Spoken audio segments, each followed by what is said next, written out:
this is again where Judicial Watch moves into the gap, starts its own heavy lifting. We have many FOIAs out pending on the Afghanistan debacle, and we just filed a lawsuit on one of the worst aspects of it, if not the worst, which is the death of those 13 American heroes in August of 2021.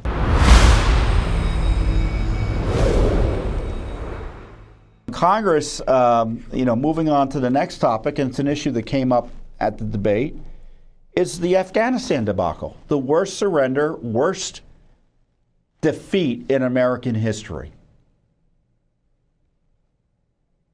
And I go back to, the War of 1812, we essentially lost, but the correlation of forces were very different. We were a small country and small power compared to the British Empire at the time. In Afghanistan, we're the big kahunas there. We were the big gorilla there.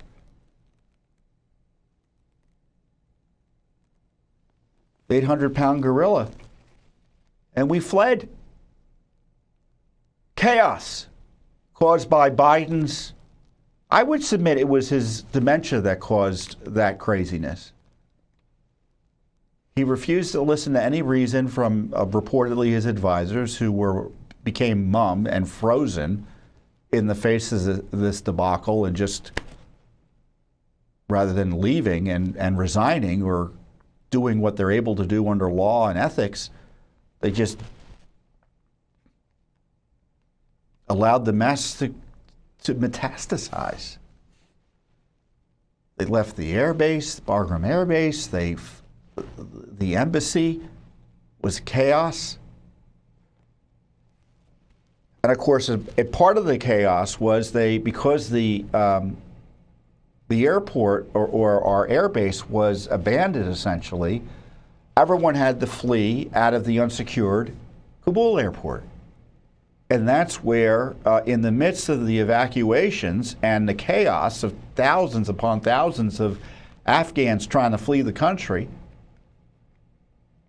we had Americans kind of trying to manage the chaos, our troops there at what is now infamously known as the Abbey Gate. And of course, they were sitting targets, right? And sure enough, the terrorists came in and blew them to bits. 13 heroic Americans. And it's been 3 years, and there's been virtually no accountability for it. As Trump mentioned, no one's been fired. I mean, Biden hasn't even admitted, Harris hasn't even admitted that anything wrong happened in a substantial way. And so they had this massive report come out this week. I mean, there's still a lot, and of course it's only interim because they haven't talked to most of the key people in the Biden administration. To me, I mean, there's useful information in here. It's from the Foreign Affairs Committee. We'll provide a link to it below. Willful blindness, an assessment of the Biden-Harris administration's withdrawal from Afghanistan and the chaos that followed.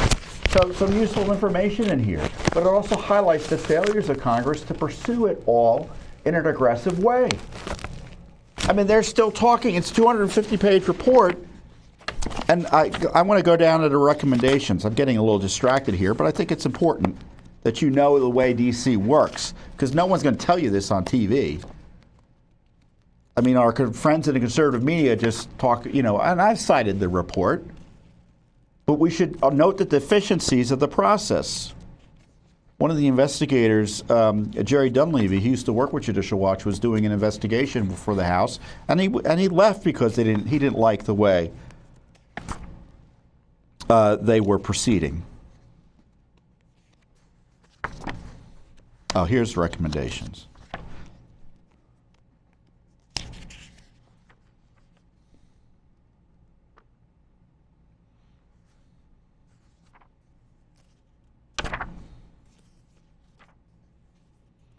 They haven't talked to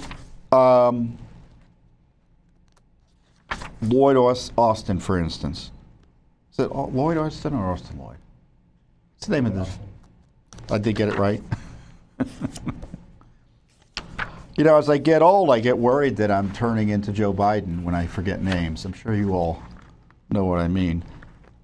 They haven't interviewed Lloyd Austin, the defense secretary, on the Afghanistan withdrawal. John Kirby, who is essentially, I think he is the president in many respects. You see him as a spokesman at the White House often. They haven't interviewed him. He was a top person at the Pentagon. Top NSC officials, Jake Sullivan, Benghazi Jake. He worked for Hillary, now he's working for Biden as his national security advisor. He was involved in the Russia hoax. So of course he gets the top job in the White House as a reward. So all these key people haven't been talked to by Congress.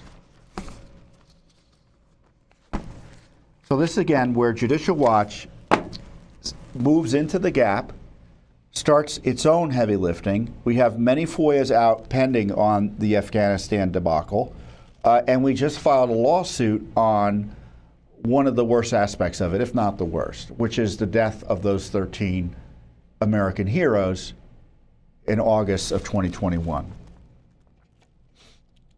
We filed the lawsuit after they denied our request, or essentially refused to even respond to our request for nearly 3 years. And it was a straightforward request. Any and all records of communications, including emails, referencing Abbey Gate, sent to the following and from the following officials: Lloyd Austin, Mark Milley, and the Vice Chairman of Chiefs of Staff, Johnny Hyten, General Johnny Hyten. I think his last name is pronounced that way. And it's been a complete blackout on documents. On August 26, 2021, 2 suicide bombers and gunmen attacked crowds of Afghans flocking to Kabul's airport in the waning days of an airlift for those fleeing the Taliban takeover. The attacks killed 13 U.S. troops. And I want to spend a minute because, as far as I can tell, Joe Biden hasn't mentioned their names. Kamala Harris hasn't mentioned their names. I want to spend a minute going through the names of the heroes that died that day, trying to protect their fellow troops, obviously, and protect the innocents who were trying to flee the Taliban horde that Biden had surrendered to. And these are their names. Staff Sergeant Darren T. Hoover, age 31. Sergeant Johanny Rosario Pijardo, age 25. Sergeant Nicole L. Gee, 23. Corporal Hunter Lopez, 22. Corporal Deegan W. Page, 23. Corporal Humberto A. Sanchez, age 22. Look at how young these people are. These kids. These are kids. As far as I'm concerned, they're kids to me. Marine Corps Lance Corporal David L. Espinoza, age 20. Lance Corporal Jared M. Schmitz, age 20. Lance Corporal Riley L. McCullum, age 20. Lance Corporal Dylan R. Marola, age 20. And last but certainly not least, not ever least, Lance Corporal Kareem M. Niku, age 20. And look at how young these men and women are. Look at them. Let's take 10, 15 seconds and just pray for their families and their friends.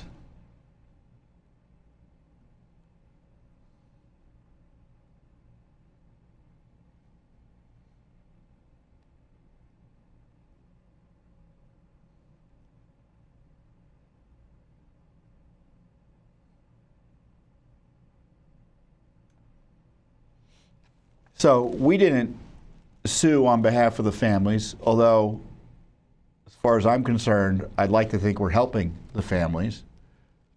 We're suing on behalf of Judicial Watch to get these documents because these heroes deserve to be vindicated in the sense that everything that happened to them and how it happened, the public has a right to know. So A, those who did anything wrong that led to their needless deaths, because deaths were needless, because the situation should never have allowed to happen, and it was a foreseeable result of Joe Biden's decision making.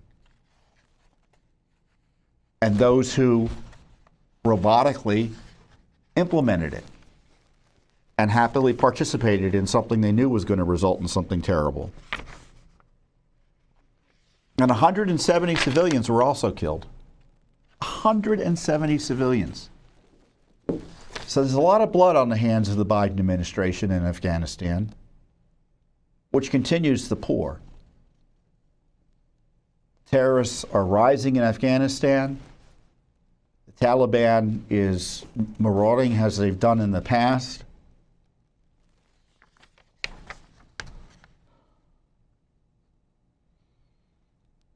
And this administration is hiding records. And they're so desperate to hide records that it's been 3 years we have to go to federal court to get them. Basic information. They don't even want to tell us how many records there are. Sometimes they tell us we have records, you can't get them. They don't even want to do that. But thankfully, thanks to Judicial Watch's heavy lifting, we get to go into federal court, and they got to respond.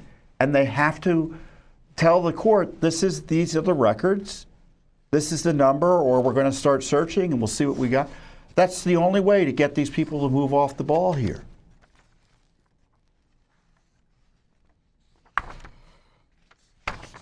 You know, and the report, this report, the willful blindness report out of the House, they had some, it's worth reading to see some of the material about what happened at Abbey Gate. And these are some of the key conclusions they drew. The failure to close Abbey Gate in spite, so this was a place where people were entering the airport. The failure to close Abbey Gate in spite of consistent threat warnings about an imminent attack.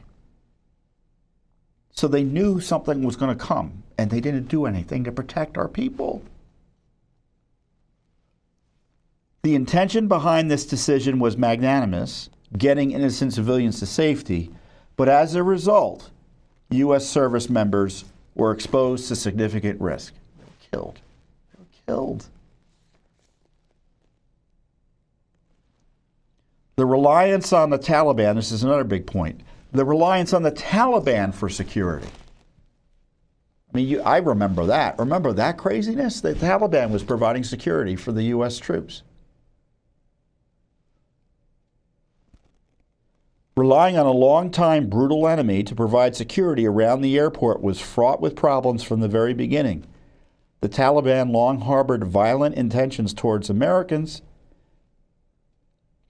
and have expressed no regard for innocent human life. In addition, their security screening was inconsistent and haphazard. So they weren't our friends, and they weren't professional, to put it mildly. The Taliban also did not consistently assist the U.S. military with confronting known or suspected ISIS-K cells operating in the city, including the cell that would eventually carry out the attack. This is another key point. The refusal of the U.S. military to conduct any direct attacks against ISIS-K inside Afghanistan for fear of upsetting the Taliban. So it was cut and run. Intelligence pointed to the ISIS-K cell behind the attack, but the U.S. military did not have the manpower, and the Biden-Harris administration did not have the political will to conduct operations in and outside Kabul to neutralize it. Instead, the administration relied on terrorists to capture other terrorists.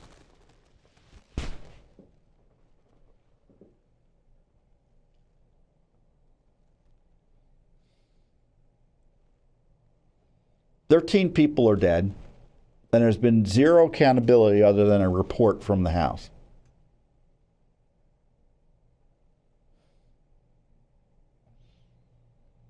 And the woman who said she was the last person in the room as the decision was being made is the nominee for the Democratic Party.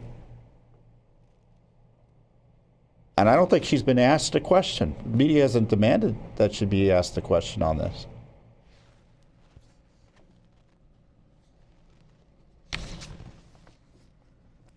For 3 long years, the Biden-Harris Pentagon has unlawfully been hiding records about the preventable deaths of 13 American servicemen at the infamous Abbey Gate. This cover-up is disgraceful and is just one more cruel act against the families of the fallen and other Americans who want the full truth about the deadly Biden-Harris Afghanistan debacle. Now, of course, Judicial Watch has been second to none in getting documents about, generally speaking, our foreign policy, especially as it relates to terrorism. We already have a lawsuit or two on Afghanistan. Of course, we're getting the runaround. We've uncovered many important details about the Afghanistan cover-up, including the erasure of key reports from the internet by the Biden gang, and so they're not embarrassed in terms of the material and other things they were leaving behind. They deleted material.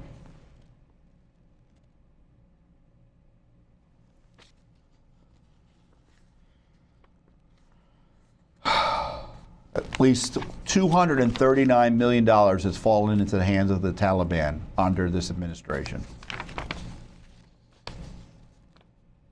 You know, and it all ties back, again, to 9/11. Thanks for watching. Don't forget to hit that subscribe button and like our video down below.